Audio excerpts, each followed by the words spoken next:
Bom dia! A aula de hoje é sobre tecido adiposo. Bem, o tecido adiposo, ele é composto por células adiposas, como demonstra essa imagem, essa belíssima imagem da abertura. São a quantidade de triglicerídeos em seu interior. Essa bolinha mais marrom é o núcleo. Eles são um tipo de tecido conjuntivo especial. Tem fibras de colágeno do tipo 3 e por isso, por serem um tecido conjuntivo especial, são considerados e enquadrados, na verdade, como tecido conjuntivo frouxo, que é aquela lâmina que fica vários espaços em branco, são essas células aqui.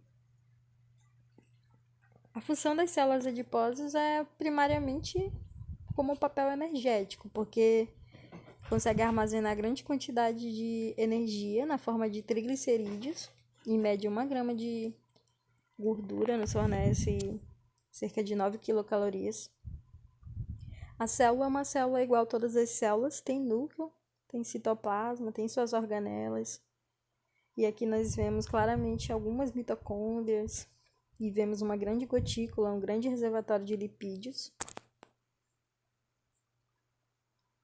São importantes para a modelação do corpo.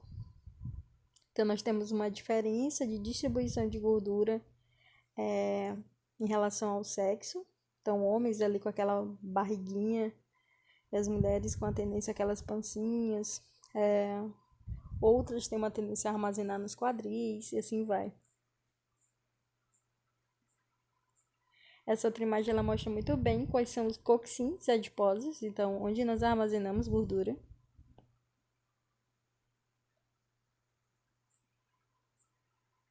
Mostrando as diferenças entre a pele masculina e feminina, quanto às fibras colágenas tipo 3 que ficam organizando lá no nosso tecido adiposo as suas células. Então vejam que tem diferença na organização das fibras do homem e da mulher. São importantes esses coxins adiposos para amortecer impactos, choques. Existem algumas cirurgias que são feitas para retirar gorduras, como a bichectomia. Eu particularmente não indico, né? Mas aí tem que ver os prós e contras, e aí cada profissional vai averiguar a necessidade desse procedimento. A gordura facial, ela está relacionada com o processo de envelhecimento. Então, você percebe que à medida que nós vamos envelhecendo, esses coxins eles vão reduzindo. Aqui uma outra característica associada com o tecido adiposo, que é visível no tecido epitelial. Então, quando eu tenho aquelas fibras de colágeno saudável, eu tenho a organização dessas células adiposas normal. Agora, se por algum motivo eu tenho uma inflamação dessas células, eu vou ter estiramento das fibras de colágeno, e isso é consequência do aumento das células adiposas.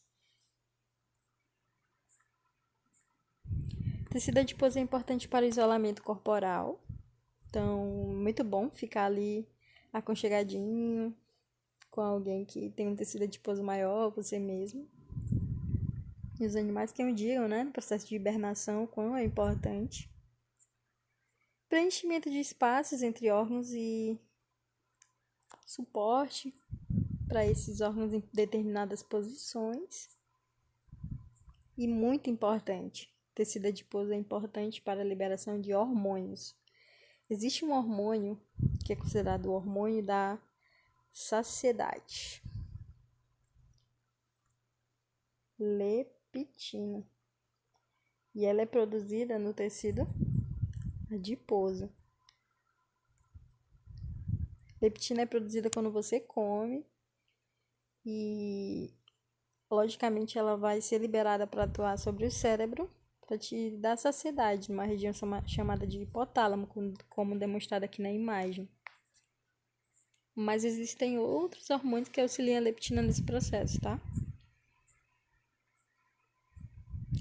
Esse tecido adiposo, ele vem, como é comparado com o tecido conjuntivo, Ele tem uma característica similar, em termos de origem, às células conhecidas como fibroblastos, que produzem colágeno. No nosso caso em específico, aqui nesse tecido, são os lipoblastos. Esses lipoblastos eles podem se diferenciar em células multiloculares ou uniloculares. Visualmente já dá para ver a diferença, né? Uma tem uma gotícula de gordura amarela gigante de tri, enquanto a outra tem várias pequenas gotículas. Então, primeira divisão, tecido adiposo, ele pode ser unilocular ou multilocular. Aqui nós temos o exemplo de uma célula do tecido unilocular, também chamado de amarelo ou comum. Lembrando que o nome das células adiposas, adipócitos, são mesmo que gotícula de gordura. Então aqui nós vemos complexo de Golgi, citoplasma, mitocôndrias, núcleo. O unilocular, ele é mais predominantemente em termos de irrigação sanguínea, então tem muitos capilares. Constitui o que nós chamamos habitualmente de gordura. Ele pode ser considerado gordura amarela, e isso é por conta da vitamina A presente. E é o principal reservatório de lipídios, que podem ser usados como fonte de energia, produção de ATP, tá? Então, regiões onde eu encontro: palmas das mãos, plantas dos pés, nádegas, top. Cavidade abdominal, camadas profundas da pele, parte posterior dos globos oculares. A diferença, conforme aquela imagem que eu mostrei lá em cima, na distribuição desse tecido em relação a homens e mulheres. É esse tecido que libera e secreta aqueles hormônios, como a leptina. E há que se considerar que nós temos uma gordura dita boa, que serve para a produção de substâncias antioxidantes ou anti-inflamatórias. A própria leptina, que é um hormônio da saciedade.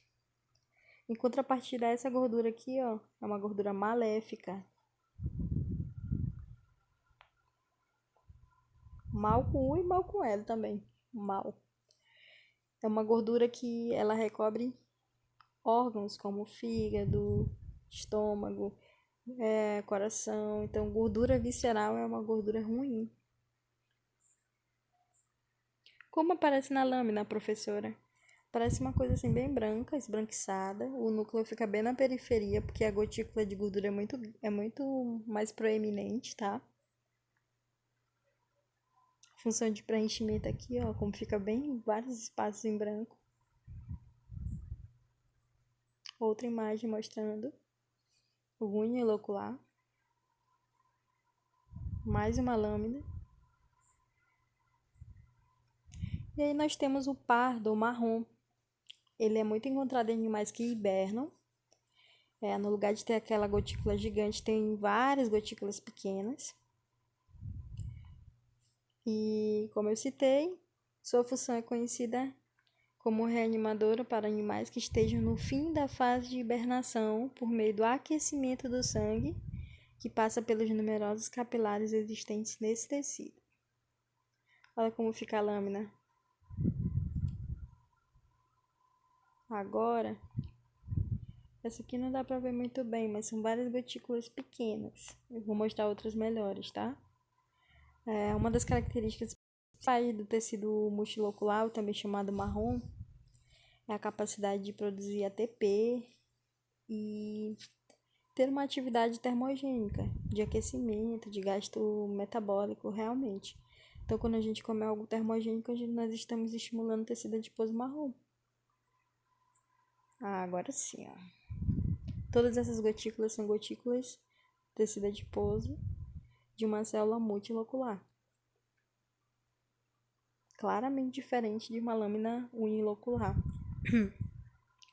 Principais distribuição das gorduras marrom. Então, aqui é o nascido, na criança e no adulto. Aqui mostrando pra gente uma diferença em relação ao metabolismo. Então, um indivíduo saudável, metabolicamente falando, tá? Ele vai ter uma proporção de células de tecido adiposo marrom em relação... Tenho mais células de tecido adiposo marrom do que células de tecido adiposo branco, enquanto nesse outro padrão aqui, se vocês perceberem, eu tenho muito mais células adiposas do que marrom. Então, marrom realmente eu posso estimular com exercício físico, mudança dos hábitos alimentares. Aqui mostrando as duas, ó, características citológicas que diferem as duas. A marrom tem muitas mitocôndrias, por isso que ela gera ATP e calor consequentemente. Mitocôndria usa muito oxigênio, então exercício aeróbico estimula muito esse tipo de célula.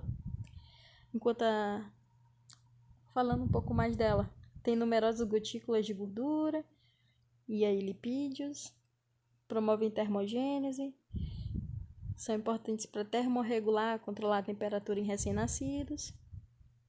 Enquanto que o adiposo amarelo ou unilocular tem uma gotícula de gordura gigante que ocupa quase todo o citoplasma, núcleo na periferia, serve como isolante térmico e reserva energética. Eita, professora, você falou de branco e marrom e do nada apareceu um bege aí no meio. O bege é como se fosse uma espécie de transição. Ele é uma mistura de branco com marrom, tá? Essa imagem é legal porque ela demonstra as diferentes proporções dessas células, tanto brancas quanto marrons no corpo.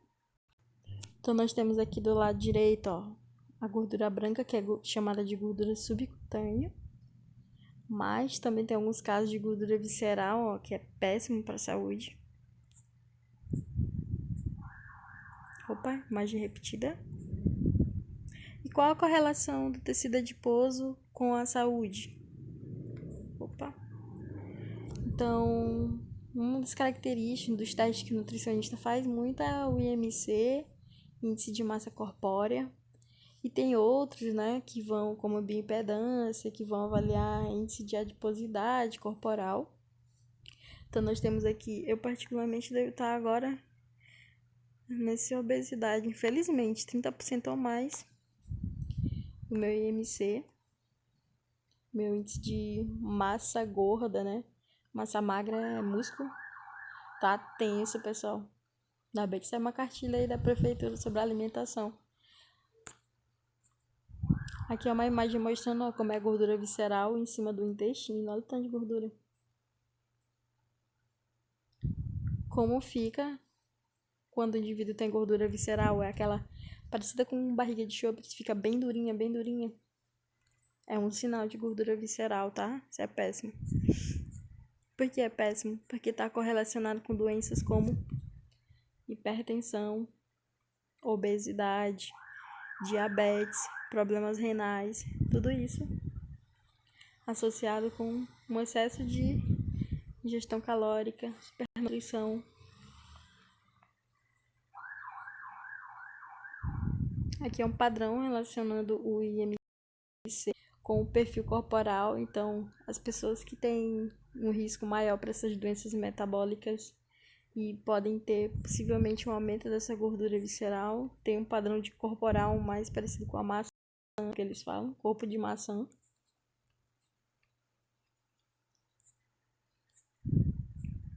Ó como fica a subcutânea visceral abaixo. E eu consigo afetar ela com dieta e exercício físico. E aqui o livro que eu utilizei para montar essa aula. Então, espero que tenham entendido. Deixem as dúvidas e até a próxima aula.